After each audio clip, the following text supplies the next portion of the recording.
भंडारा जिल्ह्यातलं मुख्य पीक हे धान असून धानाचं मोठ्या प्रमाणावर या ठिकाणी नुकसान झालेलं आहे. स्थानिक लोकप्रतिनिधी आणि काही शेतकरी बंधू हे सतत त्या ठिकाणी मेसेज पाठवायचे की धानाचं मोठ्या प्रमाणावर नुकसान झालेलं आहे. त्याच्यामुळे आज पुन्हा एकदा दौऱ्यावर असताना प्रत्यक्ष शेतावर जाऊन त्या ठिकाणी पाहणी केली आणि असं लक्षात आलं की खरोखर ह्या ठिकाणी धानाचा जो आपला कास्तकार आहे तो अडचणीमध्ये आलेला आहे.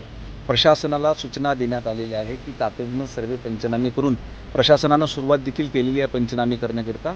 आणि पुन्हा आता मागच्या 2 दिवसामध्ये जो पाऊस पडला त्याच्यामध्ये देखील मोठ्या प्रमाणावर नुकसान झालेलं आहे.